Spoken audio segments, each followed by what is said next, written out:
कैसे बने एक स्ट्रॉन्ग पर्सनालिटी। आज की ये जो वीडियो है ये बहुत इंटरेस्टिंग है क्योंकि आज मैं आपको बताने वाली हूँ ऐसे 5 टिप्स जिनको अगर आपने अपनी लाइफ में अप्लाई कर लिया तो हर कोई आपकी वैल्यू करेगा, हर कोई आपको रिस्पेक्ट देगा, लोग आपसे इंस्पायर होंगे, आपके जैसा बनना चाहेंगे। My name is Arushi and if you are new to this channel please subscribe and hit the bell icon. सबसे पहले हमें खुद को अंदर से शांत रखना होगा। अक्सर हम ये बोल देते हैं कि अब से ना हम अपने माइंड को, अपने मन को शांत रखेंगे, पर शांत रखना कैसे है ये हमें नहीं पता होता। इसके लिए हमें ओवर थिंकिंग से बचना है। जब भी हमारे माइंड में ऐसी कोई बात आए जिसने हमें हर्ट किया हो या फिर फ्यूचर को लेकर के कोई टेंशन हो, तो उसी वक्त रुकना है और ये सोचना होगा कि हम ये जो इतना सोच रहे हैं इससे हमारी मेंटल और फिजिकल हेल्थ पे बहुत बुरा असर पड़ रहा है और फ़ायदा क्या है? 0%।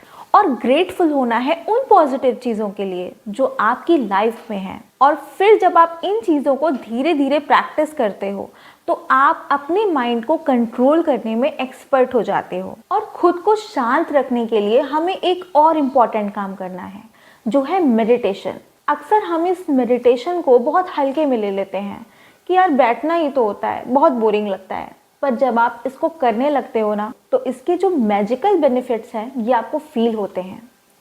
तो हर रोज कम से कम 15 मिनट मेडिटेशन करना है। चलिए मैं आपको कुछ इस तरह से समझाती हूँ। जिस तरह से एक लैपटॉप, एक कंप्यूटर होता है जिन्हें हम फॉर्मेट करते हैं क्योंकि हम उसमें एक नया डेटा भर सकें और सिस्टम हैंग ना हो, ठीक उसी तरह हमारा माइंड भी होता है। हमें अपने माइंड से सारा कचरा जैसे कि grudges, negative thoughts, revenge, stress, ये सारी चीज़ें बाहर निकालनी होंगी। और ये जो चीज़ें हैं ये मेडिटेशन से ही पॉसिबल हो पाती हैं।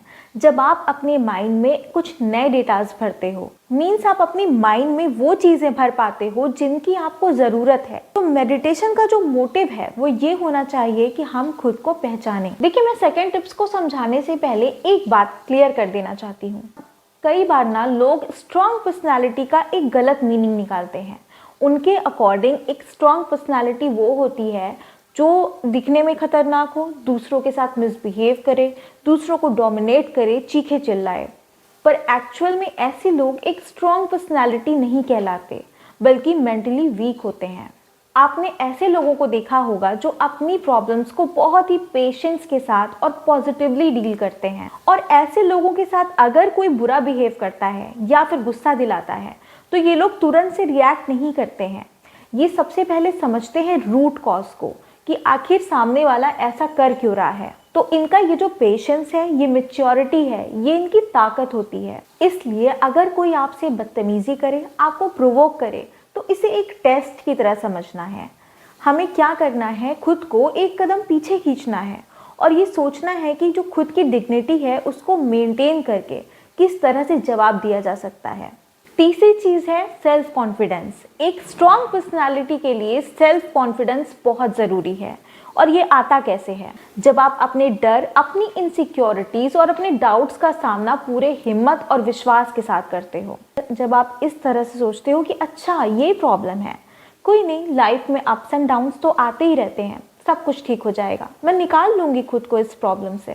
और इस एटीट्यूड के साथ परेशानियों से लड़कर, चीज़ों से जूझकर आगे बढ़ने का जो जज्बा है ना, ये हमारे अंदर वो विश्वास पैदा करता है जो एक डीप रूटेड ट्री की तरह होता है। और ये वो पेड़ होता है जो बिना झुके बड़े बड़े तूफानों को पार कर जाता है। और एक बात ध्यान में रखनी होगी कि ये जो सेल्फ कॉन्फिडेंस है ये आपके पैसों से, पोजीशन से या फिर आपके ब्रांडेड कपड़ों से नहीं आता। ये तब आता है जब आपको खुद के अस्तित्व पे भरोसा होता है, आपके अंदर पेशेंस होता है और जब आप में अपनी रिस्पॉन्सिबिलिटीज को निभाने की शक्ति होती है, तब आता है ये अटूट आत्मविश्वास। नेक्स्ट थिंग है कम्युनिकेशन स्किल। एक स्ट्रॉन्ग पर्सनालिटी में ये खासियत होती है कि ये अपने जो थॉट्स हैं, अपनी बातें हैं, इन्हें क्लियरली एक्सप्रेस करते हैं। अगर आप इनसे कोई भी क्वेश्चन पूछो तो ये अपना आंसर बहुत ही फर्मली और क्रिस्प एंड क्लियर वॉइस में देते हैं। लेकिन कुछ लोग ऐसे भी होते हैं, सपोज आपने उनसे ये क्वेश्चन पूछा कि आपने इतनी सारी बुक पढ़ी है, मुझे कोई ऐसी बुक बताइए ना जो आपकी फेवरेट हो, जिसने आपको इंस्पायर किया हो। तो वो ऐसे बोलेंगे कि बुक समझ नहीं आ रहा, द अल्केमिस्ट पढ़ी है मैंने, पर द सीक्रेट नहीं, मुझे अल्केमिस्ट ही पसंद है। तो ऐसे कम्युनिकेट नहीं करना है, हमें इस तरह से बोलना है कि द अल्केमिस्ट ये मेरी फेवरेट बुक है, क्योंकि इस बुक से ये लर्निंग मिलती है कि चैलेंजेस और स्ट्रगल के बीच भी अगर हम अपने गोल्स पर फोकस करते हैं तो हमें सफलता ज़रूर मिलती है। एक स्ट्रॉन्ग पर्सनैलिटी बनाने के लिए एक और चीज़ जो हमें करनी है, हमें दूसरों के लिए रिस्पेक्ट और एम्पैथी रखना होगा। हमें दूसरों के विचार, उनकी सोच को रिस्पेक्ट देना है। किसी पर भी अपनी बात, अपनी सोच नहीं थोपनी है कि बस हम ही सही हैं और हमने ही पूरी दुनिया का ठेका ले रखा है, और सामने वाले को डोमिनेट करके उसे लड़ झगड़ कर अपनी बात मनवाने पे मजबूर कर दें। किसी को भी जज नहीं करना है, और अगर सच में एक स्ट्रॉन्ग पर्सन बनना है तो हमारे अंदर लोगों को समझने की, उनके इमोशंस को समझने की क्षमता होनी चाहिए। जब आप लोगों को सम्मान देते हो, उनके इमोशंस को समझते हो, तो लोग भी आपको रिस्पेक्ट देते हैं, आपको वैल्यू करते हैं, और आप भी उनके लिए एक इंस्पिरेशन बन जाते हो। और लास्ट में बस एक छोटी सी और इम्पॉर्टेंट बात कहना चाहूँगी कि ये जो स्ट्रॉन्ग पर्सनैलिटी का बेस होता है ना, वो होता है शांत और मैच्योर मन। जो इंसान अपने इमोशंस का मालिक बन जाता है वही सच में एक स्ट्रॉन्ग पर्सन कहलाता है। वो अपने शब्दों में गहराई और व्यवहार में विनम्रता रखता है। तो आज जो मैंने ये 5 टिप्स बताई है, इसे आप अपनी लाइफ में अप्लाई करिए और एक स्ट्रॉन्ग पर्सनैलिटी बनने की जर्नी आज और अभी से स्टार्ट करिए। अपने अस्तित्व को समझिए, अपने मन को शांत कीजिए और दुनिया में एक मिसाल बनने के लिए तैयार हो जाइए। वीडियो पसंद आई तो लाइक और सब्सक्राइब करना मत भूलिएगा, और हाँ, अपना ख्याल रखिएगा, खुश रहिएगा। मिलते हैं नेक्स्ट वीडियो में लाइफ को ऑसम बनाने वाले एक और टॉपिक के साथ। तब तक के लिए बाय बाय।